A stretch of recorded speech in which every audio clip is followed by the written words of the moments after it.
And Curtis alluded to it. It is day one of training camp. Jones and Keefe are there and will be there from 10 until 2 today. And they will share exactly what is going on out there. Training camp, day number one. Shime, are you on the over or the under? I cannot remember where you stand. Of win total for Yes. the season? I am on the under because I believe they'll be at 7 or 8, and the win total is 8.5. Curtis is way over at 10, which I think is a little aggressive. I do often get told I'm too optimistic. I do think 9 is doable. Yeah, I wouldn't be shocked. I think Vegas did their job. The 8.5 is the right number. I think 9 is the expectation, and we had this conversation. Because you always bring that up. I think your expectation is high. I think there's a lot of people who, like the rest of you, but I think there's a lot of people who look at where they were last season, right? Win total wise, and they really give them 3. They don't give them 4, and so think that it's a giant leap to take if you're going to get up to 9. I mean, if you think they're a 7-win team, then you don't think Vrabel's a very good coach. I think a lot of people have them at 6 wins. Like Shimes even said that at some point, like to double their win totals. Because again, a lot of people say 3, not 4. To say 6 wins, some people are like, well, they doubled what they did last year. Right, so okay. but I think you're looking at it wrong, right? I'm not. I have them at 9. I'm just saying that. Right, I'm saying people who go double and then wins or whatever, I think they're looking at that wrong. They're going about it. They're just going, okay, this is where they were last year. You should be able to double. Okay, no, I look at it. When you look at last year, the wins where they were win-wise was more about maybe coaching, decisions, what was going on, all of that. So if you think they're a 6-win team. Wait, you think last season was a result of only coaching? No, I think that was a part of the coaching. The element of them waiting all the way until whatever week it was to say Drake May's going to be our guy. That was coaching, and that was Elliot Wolf. Yes. Or Elliot Wolf acting on Robert Kraft's right. behalf. And do you guys agree that they would have been 2-0 if Drake May started the season? They beat the Seahawks if Drake May is the quarterback in that game. I think it would have been different. Right. I think that they. So yes. So okay. that's I understand that argument. So that's part of it. So when I look at where they were win-wise last year, yeah, I understand it's personnel and players to a certain extent, but I also look at Mike Vrabel and what he'll do differently than what we saw last year. And I look at Josh McDaniels on how he'll call it different. He'll call a different game, how his game plans will be different. So when I look at this football team, I go, I believe Mike Vrabel's a really good head coach. And so a good head coach will have this team above 8 wins. If you don't think this team is going to be above 8 wins, then you don't believe Mike Vrabel's a good head coach. So is it a failure year one for Mike Vrabel if they're not above 8 wins? Yeah, if they're at 6 or 7 wins, yes. And do you think the diehards, like that's what they expect, is they expect at least 8 wins? Yeah. I don't know how you look at this team. They are much better. The roster is much better. Not as good as it could have been, but it is much better than it was last year. Do we all agree? Yes. I would not say much better. Okay, is the offensive line much better? No. What are you talking about? Curtis, the offensive line, we don't even know how good this offensive line is going to be. Moses can walk on water. Onwenu might be 400 pounds and not on the team. Okay. Like, Cole Strange sucks. Garrett Bradbury got cut by the Vikings, who are one of the best teams in football. And then you drafted Will Campbell, a guy that not even everybody is convinced can play left tackle. Okay. So if Will Campbell can't play left tackle, then they're all dumb because they used the 4th pick. I agree. I totally agree. So you think that Vrabel and this crew were not long for their job? No, I didn't say that. I said that they may have made a massive mistake picking him at 4. Yes, you can't mess up a top 5 pick and keep your job long term. I mean, people have done it before, but okay, very rare. Okay, and they spend their not way when out it comes of to offensive linemen generally. If you're talking about a quarterback in the top 5, sure, but if Drake May fails because he has no time again this year, then that's on. Shime is constantly making potential excuses for Drake May. I'm not making really excuses. Is exhausting. You know that. You guys are just like you're out of control with this optimism. This team was back-to-back seasons of 4 wins. Right. Realistically, last year should have been 3 wins. What are you talking about? Because the Bills handed you that last game. Okay, you should have beaten the win. Colts. That game was a disaster. You could have beaten the Seahawks. You can go through the year and find 2 to 3 wins they could have had. Okay, yeah, 2 wins they could have had. I'm saying that the literal other team like basically forfeited the game is the whole point. And so Either way, you were the worst team in football last year, and now all of a sudden, because of a couple defensive line additions, an offensive line that you claim is much better, which isn't, and then the possibility of Steph Diggs having a full season here, you think they're going to be a 10-win football team? Who was their best receiver last year? Pop Douglas. Okay, so who's still your number 2 receiver, Curtis? Your best receiver last year is a guy that is not a lock to make this team. Yes, he is. He is Pop Douglas. He will be on this team. Curtis, I would bet anything you want that he will be on this team on the opening day. More likely to be on the team, Kyle Williams or Pop Douglas? Well, Kyle Williams, he was just drafted. He's okay, so you have Steph Diggs, you have Kyle Williams, you have the Baker. Baker's gone. Baker's not. Baker's getting cut way. I would say Pop Douglas. I would say the 3 guys that are definite: Steph Diggs. You want to throw Kyle Williams in there, but I wouldn't even know. Again? I wouldn't even say 2 guys. I would say 2 guys are definite: Matt Collins and Steph Diggs, because I'm not going to say what.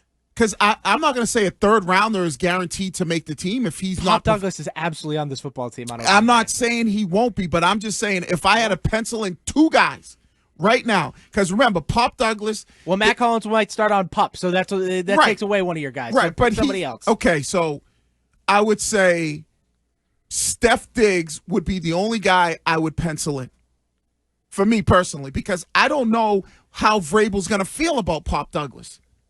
I don't know how he's going to feel about him.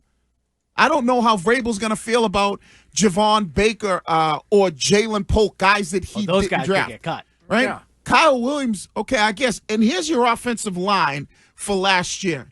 At tackles, you had Onwenu and you had Okafor.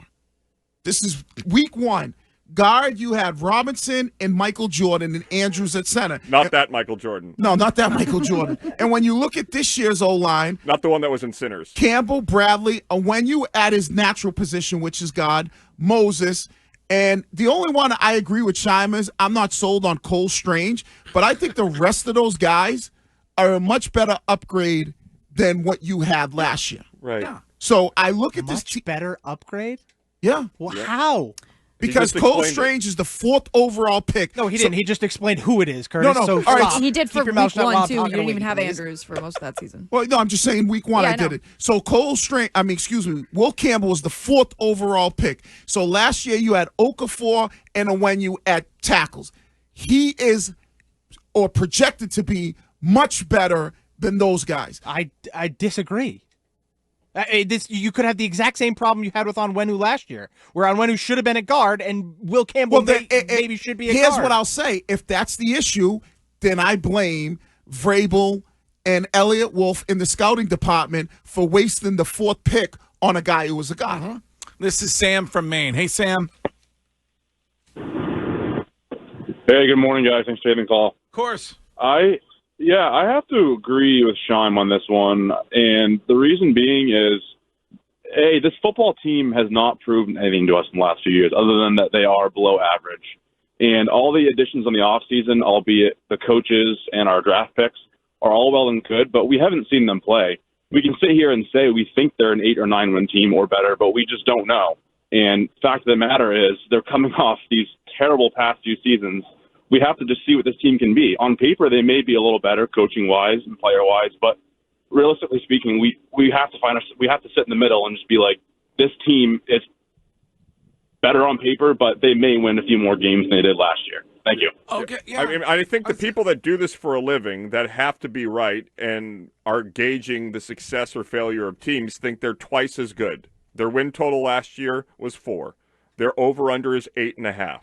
So the people that prognosticate for a living are telling you that they're at least twice as good.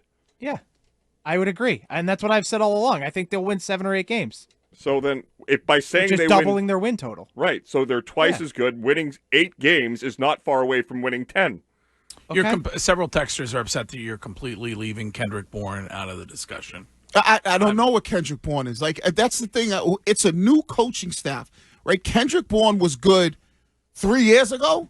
All right, so I don't know how Vrabel and Todd Downing, who's the wide receiver coach, are going to look at Kendrick Bourne. Like, I mean, that was a long time ago. I don't know what their view on him is. Maybe Josh McDaniels might have a better view because, hey, this is what I was able to do with him when we had some success. And did Kendrick Bourne have the success on the Josh McDaniels, or was it Billy O'Brien? No, it's Josh McDaniels. Okay, so he had 800 yards that season. All right, so he might look at that differently. When I look at your wide receiver room, other than Steph Diggs on paper, who has done it before, I don't know. Like Pop Douglas, I like, but is Vrabel gonna like him? What's his role gonna be? This is Walter from Boston. Hey, Walter. Yeah, it's like Shine, like, is speaking facts. It's like you guys are going off of, like, when Curtis, you say the teams that they're playing, you don't know. Nobody knew Washington was going to be as good as they are. So this is a wait-and-see team. They had the worst roster in football last year. And Wiggy, Pop was the best receiver on the team, and he's more fit for Josh's system than any guy on the team. Oh, I agree with that. Even more than Diggs. I agree with that. Let me finish this, though, But so what Sean is saying, Bradbury was the worst center in the league against pressure last year. He was cut because nobody wanted him. So we still got to see what it looks like in the system. You guys, I agree they could be from 8 to 10, but a lot of people are just guaranteeing 10.